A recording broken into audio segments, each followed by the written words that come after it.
풍성한 은혜가 경험되어지고 체험되어지는 귀한 시간 되도록 축복해 주옵소서. 그 말씀 듣기 원합니다. 오늘도 귀한 말씀이 생명의 양식 되게 하시고 말씀을 통해서 은혜 받고 도전받는 시간 되게 해 주옵소서.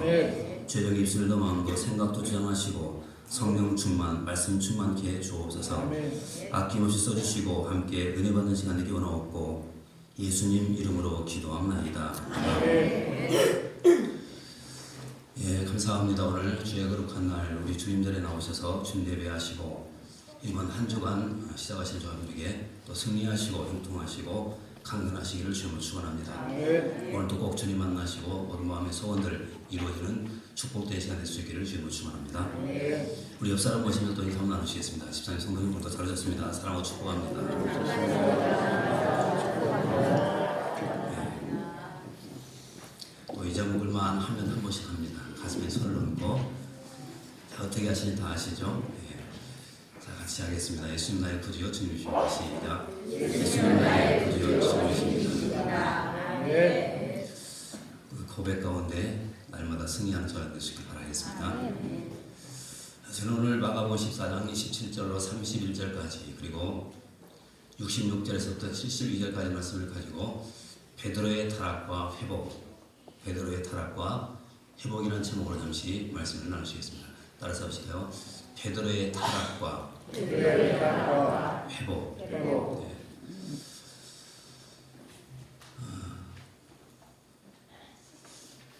부모님은 자녀들을 잘 교육해야 될 책임이 있죠. 그럼에도 불구하고 만약에 자녀가 타락했다면 누구의 책임일까요? 부모님 책임일까요? 아니면 자녀 책임일까요? 네. 자, 여기서도 편이 나눠집니다. 자, 부모님 책임이라고 하시는 분 손 한번 들어보십시오. 예. 자녀 책임이라고 하시는 분 손 한번 들어보십시오.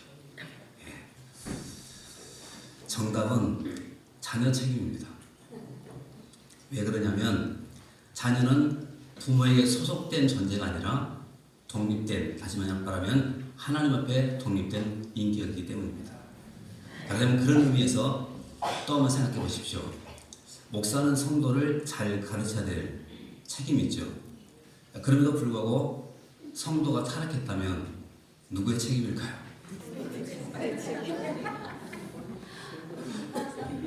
자, 목사의 책임이다. 손 한번 들어보십시오. 감사합니다. 성도 책임입니다. 여러분 책임입니다.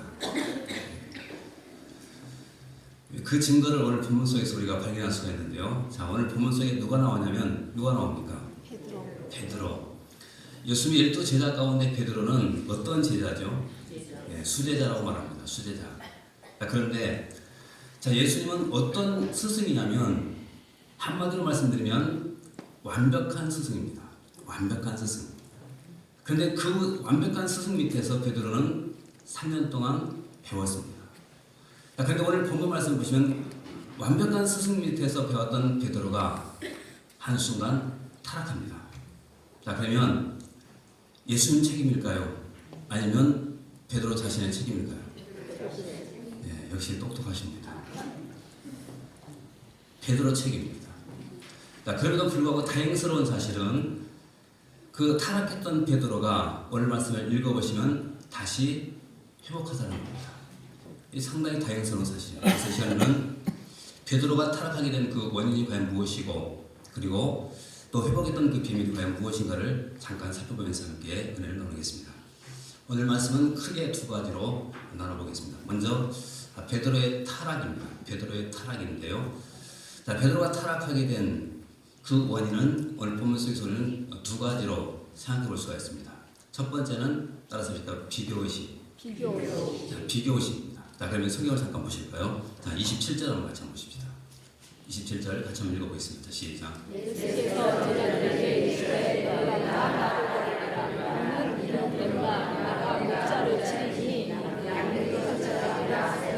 예, 지금 27절 말씀에서 예수님께서 지금 예언적인 그런 말씀을 하셨죠. 어떤 말씀입니까? 다시 한번 보십시오. 자, 예수께서 제자들에게 이르시되 너희가 다 나를 버리리라.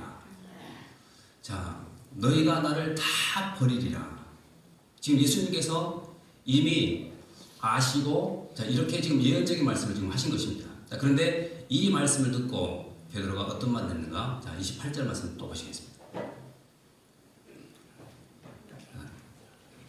29절, 28절부터 29절. 자, 같이 한번 읽어봅니다. 시작. 베드로가 이전에 다 볼지라도 나는 후회하지 않겠느냐. 자, 여러분 보십시오. 지금 아까 27절 말씀에서 지금 예수님께서 어떤 예언을 하셨습니까? 너희가 다 나를 버린다라고 말씀했죠. 그런데 그 말씀을 듣고 지금 베드로가 뭐라고 하냐면 29절 말씀에서 이렇게 말합니다. 자, 베드로가 여짜오되 다 버릴지라도 누구는요? 나는 그리하지 않겠나이다. 자, 지금 여기서 베드로는 지금 비교하고 있죠. 누구와 비교하고 있냐면 다른 사람과 자신을 비교하고 있습니다. 그래서 다른 사람들은 다 주님을 버린다 할지라도 나는 버리지 않겠습니다. 지금 이렇게 얘기하고 있는 것입니다. 그런데 이런 비교의식이 여기 한 번만 나온 것이 아니라 성경을 읽어보시면 부활하신 예수를 만날 때에도 계속해서 이것이 이런 비교의식이 계속 나오고 있습니다. 한번 생각해 보십시오. 자, 부활하신 예수님께서 베드로를 찾아오셨습니다. 그리고는 물어보죠. 요한의 아들 시몬아, 내가 나를 사랑하느냐? 3번 물어봤습니다. 그리고 베드로의 대답을 듣고 난 다음 예수님께서 그 베드로에게 매우 의미심장한 예언의 말씀을 또 하시죠. 자, 어떤 말씀인가? 요한복음 21장 18절부터 잠깐 보겠습니다. 요한복음 21장 18절부터 잠깐 보겠습니다. 자, 시작. 내가 진실로 진실로 내게 이르노니 내가 잘못하면 스스로 띠띠고 원하는 것으로 타협하려와 늙어서는 내 팔을 벌리리니 남이 내게 띠띠고 원하지 아니한 것으로. 자, 지금 예수님께서 베드로에게 지금 이 말씀을 하신 그 이유가 뭡니까? 지금 베드로가 앞으로 어떠한 죽음으로 죽게 될 것인가? 지금 그것을 지금 말씀해주고 있는 것이죠. 자, 그러면 그 다음 19절 말씀 한번 보십시오. 자, 같이 한번 읽어보시죠. 이 말씀을 하시는 베드로가 어떠한 죽음으로 하나님께 영광을 돌릴 것을 가르치시미라. 이 말씀을 하시고 베드로에게 이르시되. 자, 지금 분명히 말씀하고 있죠. 이 말씀을 하신 것은 베드로가 어떠한 죽음으로 하나님께 영광 돌릴 것을 가르치시미라. 다시 말하면 베드로가 이제 두 팔을 벌리고 십자가에 죽을 것을 예수님께서 지금 예언하신 것입니다. 지금 가르쳐 주신 것이죠. 그러면 이 말씀을 들었다고 한다면 정상적인 사람이라고 한다면 그리고 믿음 있는 사람이라고 한다면 어떻게 해야 될까요? 이렇게 해야 당연하죠. 주님, 제가 그렇게 영광스럽게 죽을 수 있도록 저를 위해서 기도해 주십시오. 그리고 저를 도와주십시오. 여러분, 이렇게 나가야 정상이죠. 그래도 불구하고 성경을 읽어보시면 그렇게 나가지 않습니다. 자, 어떻게 나가는가? 자, 20절 말씀도 보십시오. 같이 읽습니다. 시작. 베드로가 돌이켜 예수께서 사랑하시는 그 제자가 따르는 것을 보니 그는 만찬석에서 예수의 품에 의지하여 주님을 파는 자가 누구니까 어떤 자라. 예. 자, 베드로가 돌이켜 지금 누구를 보고 있습니까? 예수께서 사랑하시는 그 제자가 누구를 말하죠? 요한입니다. 자, 요한복음에서는 다른 제자 또 사랑하시는 제자, 이것은 지금 자신을 얘기하는 겁니다. 요한을 말합니다. 자, 그런데 지금 20절 말씀을 보시니까 베드로가 돌이켜 예수께서 사랑하시는 그 제자가 따르는 것을 보고, 자, 지금 봤습니다. 그리고는 뭐라고 하는가? 11절 보겠습니다. 시작. 이에 베드로가 그를 보고 예수께 여짜오되 주님, 이 사람은 어떻게 되겠사오까? 자, 보십시오. 21절 말씀에서 베드로가 뭐라고 합니까? 이에 베드로가 그를 보고 예수께 여짜오되 주님, 이 사람은 어떻게 되겠사옵나이까? 자, 그러면 이 말을 보면 베드로도 예수께서 하신 그 말씀의 뜻이 무엇인가를 분명히 알고 있었다는 것이죠. 장차 십자가에 죽게 될 것이라는 사실을 그는 알고 있었습니다. 그런데 그것을 보면서 지금 요한을 본 거예요. 그리고 요한을 보면서 지금 예수님께 이런 질문을 던지고 있죠. 그러면 이 사람은 어떻게 됩니까? 또 비교의식이 나는 거죠. 비교의식. 다시 말하면 나와 지금 사도 요한을 비교하고 있는 것입니다. 여러분, 그때 예수님께서 하신 말씀 또 보십시오. 22절에서부터 23절까지 말씀 쭉 읽어보겠습니다. 시작. 예수께서 이르시되 내가 올 때까지 그를 머물게 하고자 할지라도 네가 무슨 상관을 너는 나를 따르라 하시더라. 23절. 23절, 22절까지 한번 봅시다. 자, 그러면 보십시오. 지금 예수님께서 뭐라고 말하냐면 너는 비교하지 말라는 거예요. 너는 비교하지 말고 너에게 주신 그 사명 그것만 붙들고 나가면 된다는 겁니다. 여러분, 그럼에도 불구하고 우리가 이런 비교의식에 사로잡히게 되면 어떤 현상들이 나타나는 줄 아십니까? 두 가지 현상이 나타납니다. 하나가 뭐냐면 우월감입니다. 우월감. 여러분, 누군가와 내가 비교했을 때 내가 상대방보다 훨씬 더 낫다고 생각하면 우리는 자연스럽게 뭘 가지게 될까요? 내가 우월감을 가지게 되어 있습니다. 우월감. 또 두 번째는 뭐냐면 열등감입니다. 내가 누군가와 비교를 했을 때 그 사람보다 내가 못하다고 생각된다고 한다면 오늘 어떻게 되는지 아십니까? 열등감에 빠집니다. 여러분, 이것은 열등감과 우월감은 신앙생활의 일종의 벽입니다. 벽. 바로 여기에 빠지게 된다고 한다면 우리는 결국 아무것도 할 수가 없습니다. 그렇다면 어떻게 하면 우리가 이런 비교의식에서 헤어나올 수가 있을까 하는 것인데요. 그 가장 중요한 비밀은 따라서 보실까요? 창조의식. 창조의식. 이것 가지고 살아가는 것입니다. 창조의식. 이것이 정답이에요. 다시 말씀드리면 무슨 말인가 하면 창조의식이 뭐냐면 하나님께서 나와 똑같은 사람을 이 땅에 창조하지 않았고 나의 주신 달란트대로 그대로 살아가면 된다는 거예요. 이것이 창조의식이에요. 그럼에도 불구하고 우리는 어떤 삶을 사냐면 자꾸 우리는 비교를 하는 거예요. 비교를. 자, 교회마다 가끔 목회자가 체인지가 될 때가 있죠. 여러분, 목회자가 체인지가 될 때마다 꼭 비교를 하는 사람도 있습니다. 전에 목사님은 이렇게 했는데 왜 지금 목사님이 이렇게 안 하십니까? 꼭 비교를 하는 사람이 있어요. 근데 여러분, 우리가 이런 창조의식을 갖게 된다고 한다면 그런 비교 나오지 않습니다. 왜냐하면 전임 목사님은 그분이 받은 달란트가 있고 은사가 있습니다. 그거 가지고 최선을 다해서 교회를 섬기면 되는 것입니다. 또 후임자는 후임자가 받은 은사가 있고 달란트가 있습니다. 여러분, 그것을 가지고 열심히 교회를 섬기면 되는 거예요. 각종 기관도 마찬가지입니다. 이제 12월 달이 돼서 각 기관마다 다 임원이 교체가 되고 그러지 않습니까? 또 이것도 마찬가지예요. 자꾸 비교를 해요. 전임 회장은 이렇게 했는데 왜 지금 회장은 이렇게 하느냐고. 여러분, 비교하지 마십시오. 전임 회장은 그것이 그렇게 그런 달란트가 있어 그렇게 했고 지금 회장은 또 이런 달란트가 있기 때문에 이렇게 해나가는 것입니다. 그때마다 하나님께 주신 은혜를 가지고 그 일을 해나가면 되는 거예요. 비교의식 하지 마십시오. 이거 하게 되면 결국 교회가 하나가 되지 못합니다. 비교의식 하지 마시고 창조의식을 갖고 각 한 사람 한 사람 꼭 인정하시면서 인생을 꼭 살게 되시기 바라겠습니다. 우리 집사님 모습을 보내주십시오. 집사님 참으로 훌륭하십니다.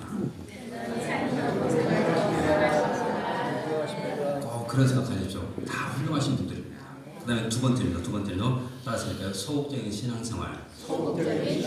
자, 성경 보십시오. 54절 말씀 같이 보겠습니다. 54절입니다. 같이 읽겠습니다. 시작. 베드로와 예수를 일찍이 따라 대제사장의 집들 안까지 들어가서 아랫 사람들과 함께 앉아 물을 자, 째더라. 보십시오.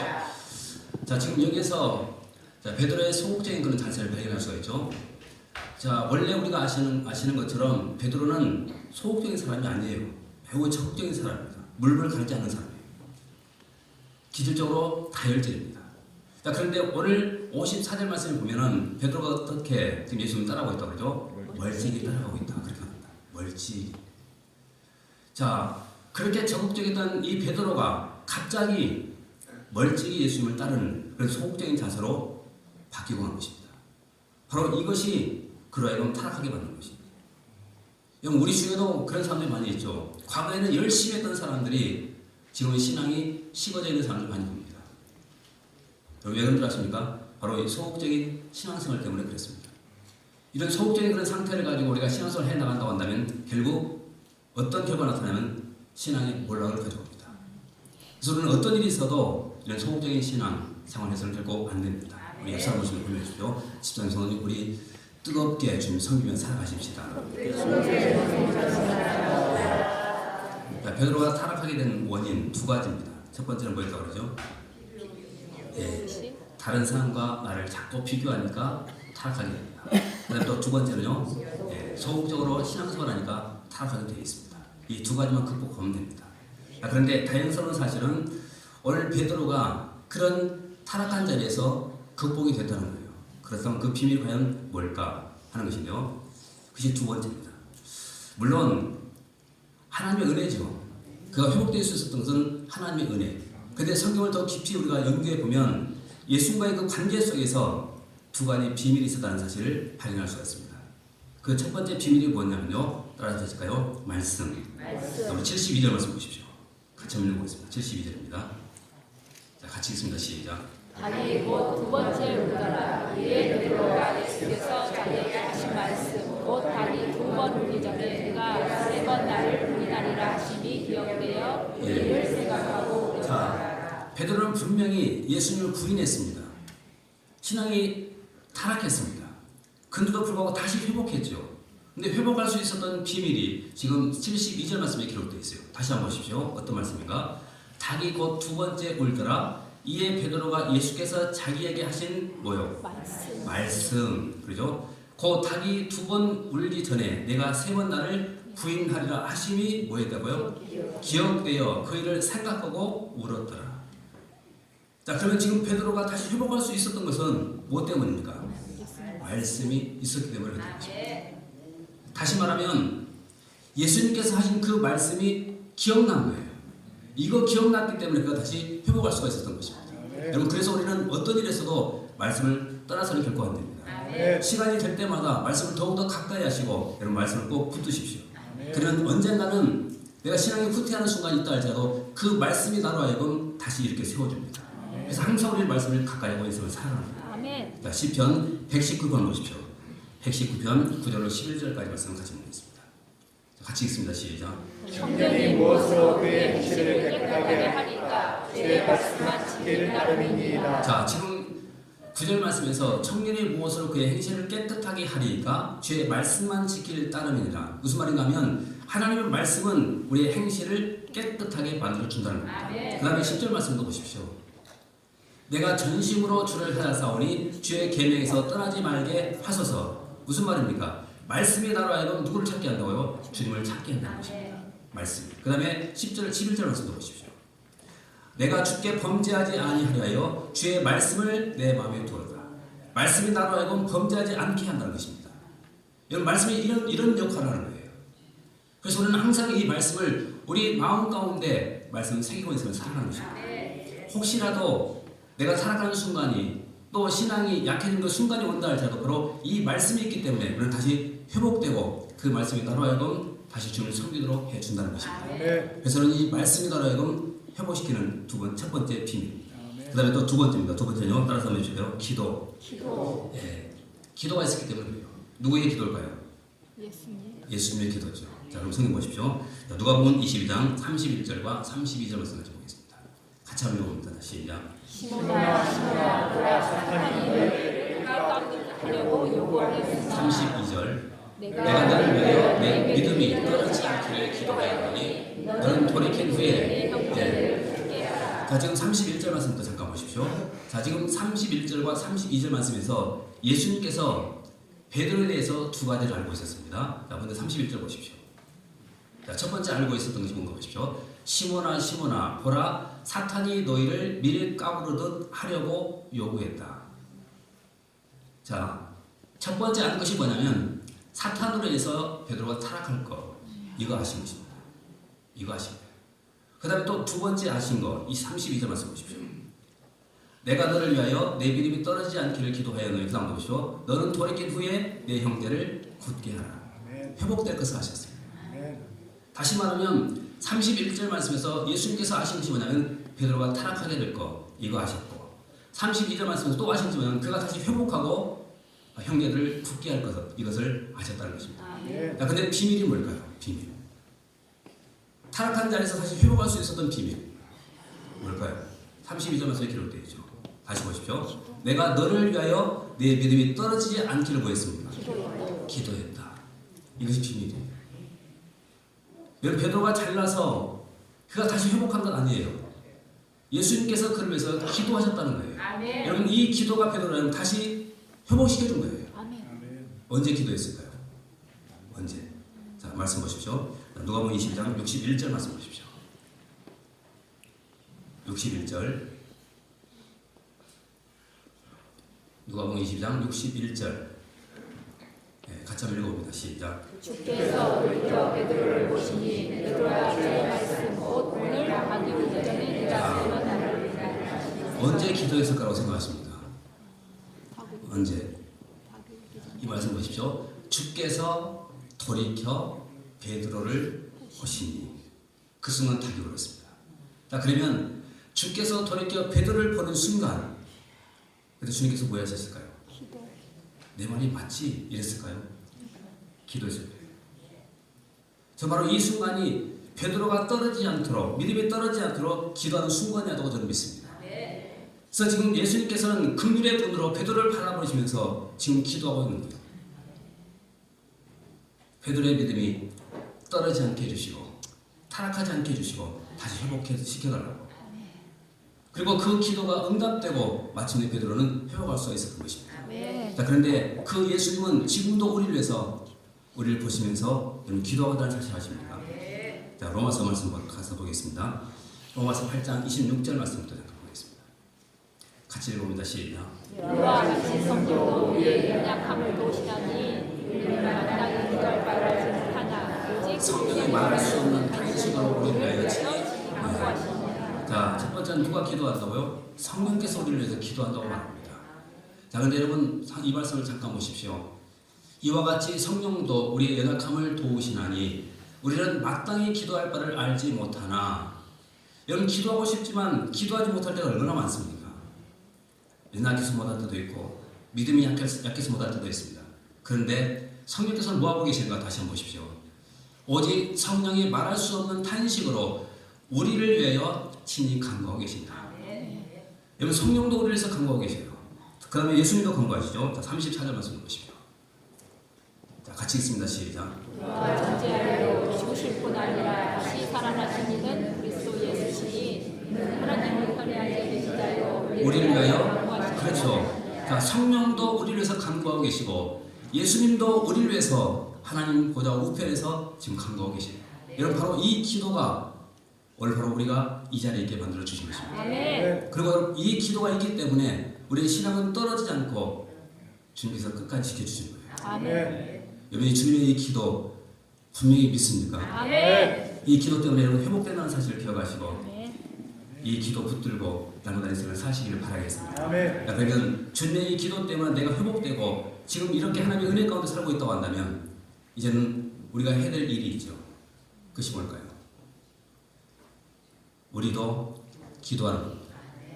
누굴 위해서 기도해야 될까요? 바로 신앙이 타락한 자들 위해서 그리고 우리 주변의 이웃들을 위해서 함께 우리가 기도하는 것입니다. 왜냐하면 기도하는 자식은 망하지 않는다. 여러분 암브로라는 사람이 이 유명한 말을 남겼습니다. 그래서 내가 기도하고 있는 순간 그 기도하는 자식은 망하지 않고 내가 기도하는 순간 내가 중기도하는 그 사람도 망하지 않고 내가 기도하는 그 순간 교회도 이 나라도 망하지 않습니다. 그래서 오늘 끝까지 내가 중보 기도자로 내가 쓰임받아야 되는 것입니다. 우리 요즘에 이정태 안수집사님이 아마 중보 기도 방을 만들어서 열심히 지금 하고 있는 걸 지금 알고 있습니다.